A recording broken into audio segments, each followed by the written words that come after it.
السلام علیکم ورحمۃ اللہ۔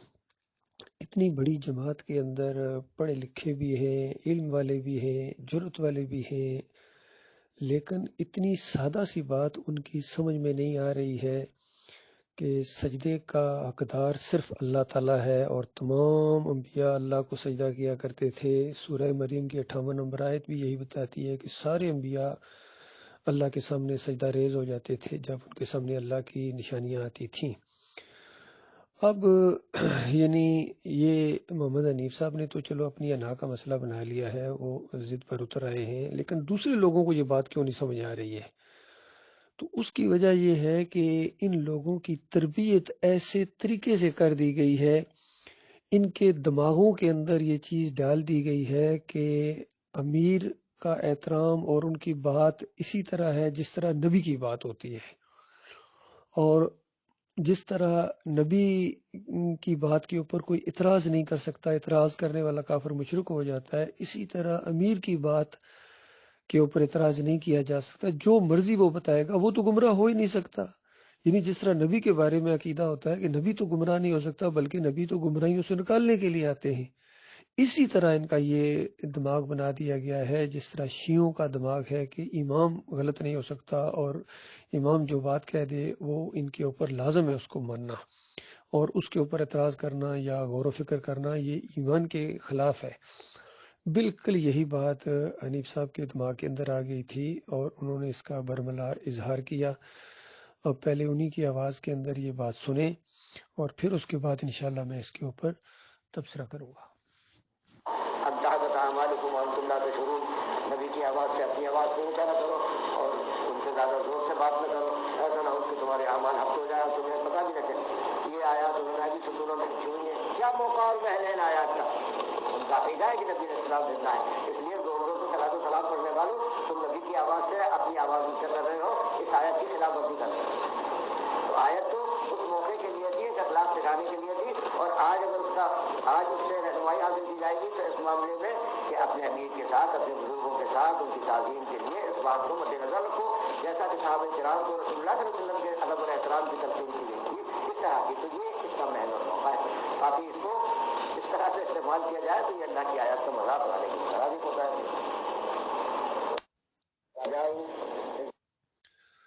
آپ نے غور کیا کس طرح اس خاص آیت کو جو نبی صلی اللہ علیہ وآلہ وسلم کے لیے تھی، اور بعد میں کبھی ابو بکر صدیق نے نہیں سوچا، عمر بن خطاب رضی اللہ تعالیٰ عنہم نے نہیں سوچا کہ یہ آیت ہمارے لیے ہے، حالانکہ کیسے موقع بھی آئے کئی دفعہ خطاب کے دوران ایک عام آدمی اٹھ کے کھڑے ہو گئے، اعتراض کیا، انہوں نے بات چیت کی، اور کسی نے یہ نہیں کہا کہ آپ کیوں یہ بے ادبی کر رہے ہیں، آپ نے یہ سورہ الحجرات کی آیت نہیں پڑھی ہے؟ وہ نبی علیہ السلام کے لیے تھی، آج یہ امیر المومنین کے لیے ہے۔ کبھی کسی کے دماغ کے اندر یہ چیز نہیں آئی، لیکن محمد حنیف صاحب کے دماغ کے اندر پتہ نہیں یہ بات کیسے آئی۔ اصل میں کیماڑی کے اندر ایک میٹنگ ہو رہی تھی جس میں کچھ لوگوں نے ذرا آوازیں بلند کی، تو اس کے موقع کے اوپر محمد حنیف صاحب نے اس آیت کا حوالہ دیا، استدلال کیا۔ تو اب یہ جو آپ گفتگو سن رہے ہیں محمد حنیف صاحب کی، یہ وہ والی نہیں ہے، چونکہ وہاں تو کسی نے ریکارڈ ہی نہیں کی تھی، یہ بعد میں کسی درس کے اندر یہ گویا لوگوں کو تعلیم دے رہے ہیں کہ اس آیت کا جو آج محل وقوع ہے وہ اپنے امیر کی اطاعت اور امیر کی ادب و احترام کے لیے استعمال کیا جا سکتا ہے، جس طرح صحابہ کیا کرتے تھے۔ اندازہ لگو، صحابہ کی طرف اشارہ کر کے انہوں نے گویا اس کی تعویل کا بھی راستہ بند کر دیا۔ تو حالانکہ اس پر ان کی اصلاح بھی کی گئی تھی اور انہوں نے توبہ بھی کی تھی اسٹیج کے اوپر کھڑے ہو کے، اور نہ جانے اس کے بعد پھر ان کے اندر یہ چیز کیوں آئی، اور بعد میں بھی تقریروں کے اندر یا درسوں کے اندر اس کو دوبارہ بیان کرنا۔ اور اسی طرح محمدی گل صاحب کے بھی بارے میں سنا، انہوں نے بھی کہیں اسی بات کو سپورٹ کرنے کے لیے یہ معاملہ انہوں نے کیا۔ تو دیکھیے، جب اس طرح دماغ کے اندر کیڑا ہو اپنی بڑائی کا، تو پھر ظاہری بات ہے انسان ایمان عقیدے کے اوپر نہیں ٹھہر سکتا ہے۔ اسی وجہ سے ان کے عقیدے کے اندر یہ شرک آیا ہے، سجدہ تعظیمی کا شرک۔ ذرا یہ بھی اپنے کانوں سے سنیے۔ یوسف علیہ السلام کے بھائیوں کو جب یوسف علیہ السلام کے تخت کے بارے میں علم ہوا اور وہ اپنے باپ یعقوب یعقوب علیہ السلام کو بھی لے کر یوسف علیہ السلام کے پاس پہنچے. یوسف علیہ السلام نے اپنے والدین کو تخت پر بٹھا دیا, جبکہ ان کے بھائی سجدے میں گر گئے. سجدے سے کیا مراد ہے؟ اصل میں یہ ایک طرح کا تعلیمی سجدہ ہے, اور یہ ایک اللہ کی مشیت اور اللہ کا حکم ہے, اس لیے اس پر کوئی اللہ کی رضا کے مطابق ہے, اس سے کوئی ایسا فیصلہ نہیں کرنا چاہیے.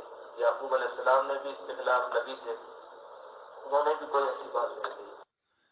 یہ ہے جناب محمد حنیف صاحب کا عقیدہ سجدہ تعظیمی کے حوالے سے, اور وہ کہہ رہے ہیں یہ اللہ کی مشیت ہے, اللہ کا حکم ہے اور اللہ کی رضا کے عین مطابق ہوا ہے. اب ذرا اس حوالے سے ڈاکٹر مسعود الدین عثمانی رحمۃ اللہ علیہ کا عقیدہ بھی سن لیجیے.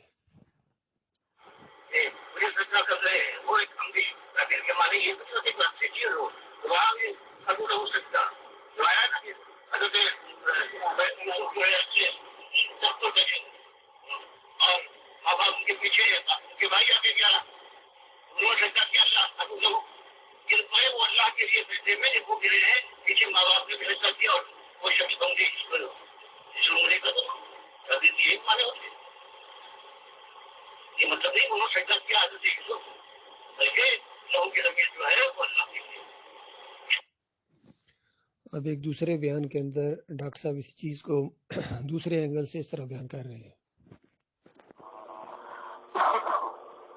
جناب یوسف کو ان کے بھائیوں اور والدین نے سجدہ کیا نہیں حضرت, فخروا لہو سجدا, کہ اللہ نے جو رحمت فرمائی اس خاندان پر تو سب خرو یہ گر پڑے, لہو کی ضمیر اللہ کے لیے ہے, اللہ کے لیے سجدے میں گر پڑے. اور جن کا ایمان صحیح نہیں ہے وہ کہتے ہیں کہ ہم کو بھی ہمارے لیے شاگرد سجدہ کرے, اس کے لیے تفسیر یہ کر دیتے ہیں اس حضرت یوسف کو سجدہ. دیکھا آپ نے کس طرح کلیئر بات ہے, یعنی سادہ سے انداز کے اندر وجوہات بھی بیان کر دیں کہ اللہ کو سجدہ کیوں ہوا, ان رحمتوں اور برکتوں کی وجہ سے جو اس خاندان پر اللہ تعالیٰ نے کی, وہ سارا خاندان اللہ کے سامنے سجدہ ریز ہو گیا. اور پھر فتویٰ لگایا کہ جن کا ایمان صحیح نہیں ہوتا ہے وہ اس طرح تفسیر کرتے ہیں کہ یوسف علیہ السلام کو سجدہ ہوا, اور پھر ان کی مشرکانہ تفسیر کی بھی وجہ بیان کر دی کہ آخر یہ مشرکانہ تفسیر کیوں کرتے ہیں, کیونکہ اپنے شاگردوں سے سجدے کروانا چاہتے ہیں, اور یہی سارے علماء آج کل کر رہے ہیں. اور محمد حنیف صاحب کی پچھلی بات آپ کے سامنے آ گئی کہ انہوں نے وہ آیتیں جو خالص نبی صلی اللہ علیہ وآلہ وسلم کے لیے تھیں اپنے اوپر استدلال کیا, اور کہتے ہیں کہ یہ امیر کی اطاعت اور امیر کی عزت اور احترام کے لیے استعمال کی جا سکتی ہیں. اور پھر کہا کہ جس طرح صحابہ کرام نبی علیہ السلام کی کرتے تھے اسی طرح آج لوگ اپنے امیر کی عزت اور احترام کریں. تو بتائیے اب تعویل بھی ممکن نہیں ہے, اب یہ استدلال نہیں رہا, اب تو پوری طرح اپنے اوپر فٹ انہوں نے کر دی. تو یہ وجوہات بھی سامنے آ گئیں, چونکہ خود اپنی پوجا کروانا چاہتے تھے اور پوجا کر رہے ہیں, لوگ ان کی آنکھیں بند کر کے کر رہے ہیں. اور ڈاکٹر عثمانی رحمۃ اللہ علیہ یہ بحثیں کرتے رہے لوگوں کے ساتھ, اور آخری دن بھی ان کا یہی موقف تھا, آخری دن بھی بلکہ رفع عام میں پروگرام تھا, جب واپس آ رہے تھے 12-1 بجے تو گاڑی کے اندر یہی موضوع ڈسکس ہو رہا تھا. ارشد ظفر صاحب اس کے گواہ ہیں. اب ذرا وہ انداز بھی ذرا ڈاکٹر صاحب کا دیکھیے, جب مولوی نہیں مان رہے تھے تو مولویوں کو کس طریقے سے ڈاکٹر صاحب نے جواب دیا. حضرت یہی ہوتا ہے جیسے دیکھا کہ موٹی گاؤں کو دکھی گائے کھائی جا رہی ہے, جناب اس کے معنی میں گائے نہیں کھا رہی تھی بلکہ اس کی تعریف نہیں بتائی گئی کہ کچھ کھانا پڑے گا, یہ ہوگی. تو ایک چیز جیسے بیان کی جاتی ہے اس کی تعبیر کا ایک انداز ہوتا ہے, جیسے وہاں بیان کیا گیا تو وہاں گائے والا کا معاملہ نہیں ہے, اسی طرح سے تعبیر کا یہ انداز ہے.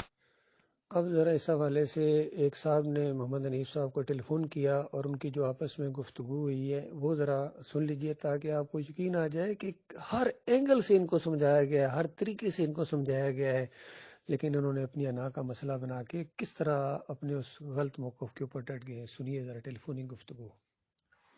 وعلیکم السلام ورحمۃ اللہ وبرکاتہ. حنیف صاحب کیسی طبیعت ہے آپ کی؟ طبیعت ٹھیک ہے الحمدللہ. کون صاحب بات کر رہے ہیں بھائی؟ میں شایان بات کر رہا ہوں, نازم آباد سے لاہور ہوٹل. شایان احمد. اچھا ہاں میں یہ پوچھنا چاہ رہا تھا حنیفہ کہ یہ جو سورہ یوسف میں سجدہ آ رہا ہے یہ اللہ تعالیٰ کو سجدہ ہے، سجدہ شکر ہے؟ آپ کو نہیں معلوم کیا؟ نہیں، اصل میں بات یہ ہے مجھے معلوم نہیں ہے، یہ میرے ماما ہوتے ہیں انہوں نے بتایا تھا اللہ کو سجدہ ہے، تو میں نے آپ کا نمبر لیا ہے، آپ کا نمبر لیا ہے میں نے۔ کون ہے آپ کے ماما؟ میرے ماما کاشف ماما ہے۔ اچھا، میں نور الہی صاحب کا نور الہی ہے نا نازم آباد میں جن کا انتقال ہو گیا۔ اچھا جی جی میں ان کا پوتا ہوں۔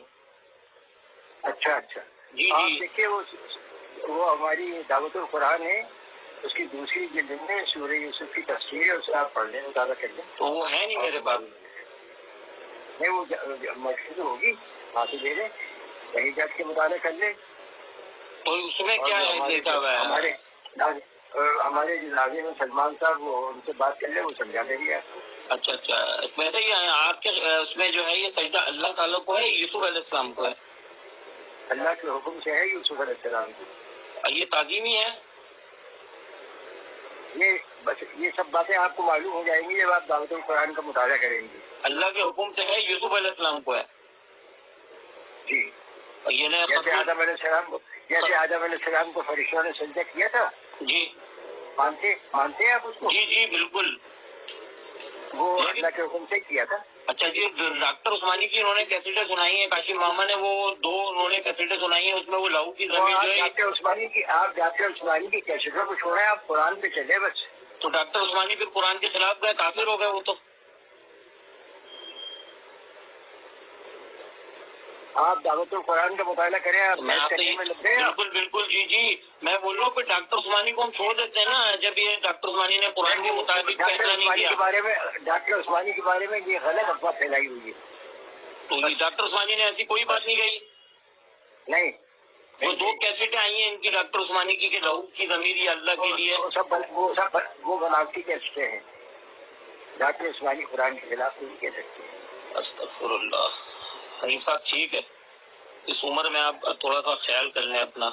ڈاکٹر عثمانی کی آواز ہے وہ میں نے پوری اس کی لیبارٹری سے ریسرچ کروائی ہے، ڈاکٹر صاحب کی آواز ہے وہ، ساری کیسٹیں وغیرہ جتنی بھی تھی ان کی، وہ ڈاکٹر عثمانی کی آواز ہے۔ اللہ ہی حافظ ہے آپ کا۔ یہ آخری بات انہوں نے بالکل صحیح کہی ان کو کہ آپ کا اب اللہ ہی حافظ ہے، کیونکہ انہوں نے وہ کہہ رہے ہیں کہ میں نے لیبارٹری سے بھی چیک کرائی، حالانکہ ہم لوگوں کو تو خیر کوئی ضرورت ہی نہیں تھی، ہم ڈاکٹر صاحب کی آواز کو پہچانتے ہیں، ان کے لہجوں کو پہچانتے ہیں، ان کے ایمان عقیدے کو پہچانتے ہیں۔ تو ڈاکٹر صاحب نے تو جس انداز سے گفتگو کی وہ بالکل مومنانہ تفسیر ہے۔ اب محمد حنیف صاحب کے جو کچھ خاص مرید ہیں وہ کہہ رہے ہیں کہ محمد حنیف صاحب ڈاکٹر عثمانی سے بھی بڑے عالم ہیں۔ اللہ کے بندو غور کرو کس طرح انہوں نے ان کی آواز بھی بوکھلائی ہوئی ہے، اور ایک دوسرے ساتھی نے جب ان کو فون کیا اور کہا کہ ڈاکٹر عثمانی رحمۃ اللہ علیہ یہ کہہ رہے ہیں، تو آگے کہتے ہیں گھبرا کے کہ ان کی کیسٹیں کیسے آپ کے ہاتھ لگ گئیں؟ انہوں نے کہا وہ تو یوٹیوب کے اوپر ہیں، لوگ ان کو سن رہے ہیں۔ تو اب دو موقف سامنے آ گئے، ظاہری بات ہے اپنی اپنے نصیب کی بات ہے، اپنے اپنے موقف کی بات ہے اور عقیدے کی بات ہے۔ ہم تو ڈاکٹر عثمانی رحمۃ اللہ علیہ کے ہم عقیدہ ہیں، اور امام بخاری رحمۃ اللہ علیہ بھی اسی انداز سے خوابوں کی تعبیر میں لائے ہیں۔ خوابوں کی تعبیر کا باب باندھا ہے انہوں نے، اور اس کے اندر وہ 6 نمبر آیت کو لائے ہیں، خوابوں کی تعبیر جو یوسف علیہ السلام نے خواب دیکھا جس کو 4 نمبر آیت کے اندر بیان کیا گیا ہے، اور پھر یعقوب علیہ السلام نے اس کی تعبیر بتائی ہے 6 نمبر آیت کے اندر، اس کو لائے ہیں، اور پھر 100 نمبر آیت کا وہ حصہ جو سجدے کا ہے اس کو لائے نہیں ہے امام بخاری رحمۃ اللہ علیہ، کیونکہ یہ بعد والے اس کا حصہ مان لیں گے، اور احتیاط انہوں نے برتی، لیکن پھر بھی جو ہونا تھا وہ ہوا، انہوں نے پھر بھی زبردستی اس کو گھسیٹ کے اندر لے آئے، اور امام بخاری رحمۃ اللہ علیہ 100 نمبر آدھی آیت لائے ہیں اور 101 نمبر آیت لائے ہیں، اور اس میں دونوں باپ بیٹے کے جو الفاظ بھی ملتے ہیں وہی الفاظ یوسف علیہ السلام بول رہے ہیں تعبیر کو، اور جو یعقوب علیہ السلام نے 6 نمبر آیت کے اندر بولے تھے۔ اور اس طریقے سے یہ بات پوری طرح ثابت ہو گئی کہ قرآن کا عقیدہ یہ ہے کہ سارے انبیاء اللہ کو سجدہ کرتے تھے، کبھی کسی اور کو سجدہ نہیں کرتے تھے، آپس میں سجدے کرنا تو سوال ہی نہیں پیدا ہوتا، اور یوسف علیہ السلام کو جو سجدہ مانتا ہے اس کا ایمان عقیدہ خراب ہے. بالکل صحیح بات ہے، یہ اس کے عقیدے کے اندر شرک ہے. اللہ تعالیٰ ایسے شرک سے اپنی پناہ میں رکھے. بھائیو یہ بہت بڑی بات ہے، یہ کوئی معمولی چیز نہیں. یہ دعوت تو، یہ جماعت تو بنی ہی شرک کے خلاف تھی، طاغوت کی نشاندہی کے اوپر تھی. تو جب اس کے امیر اب خود شرک پھیلانا شروع کر دیں تو اس جماعت کا کیا حال ہوگا. اور چونکہ انہوں نے دماغ بنا دیا ہے لوگوں کا کہ جس طرح نبی سے اختلاف نہیں ہو سکتا اسی طرح امیر سے بھی اختلاف نہیں ہو سکتا، اس لیے وجہ سے وہ آنکھیں بند کر کے مان رہے ہیں. اور اس کے برعکس ڈاکٹر مسعود الدین عثمانی رحمۃ اللہ علیہ نے اس آیت کی تفسیر کہ اطیعوا اللہ و اطیعوا الرسول و اولو الامر منکم فإن تنازعتم فی شیء فردوا الی اللہ ورسول، اس کی تشریح بھی ڈاکٹر عثمانی رحمۃ اللہ علیہ نے یہ کی ہے کہ اللہ کی اطاعت کرو، رسول کی اطاعت کرو. اختلاف کا سوال ہی پیدا نہیں ہوتا. رہے تمہاری امیر تو ان سے اختلاف ہو سکتا ہے، اور اختلاف ہو جائے تو یہ نہیں کہ امیر اس کو پھر اقتدار کے ڈنڈے کے، نظم کے ڈنڈے کے تحت زبردستی بنوائے کہ نہیں جو میں نے کہہ دیا وہ ہو کے رہے گا.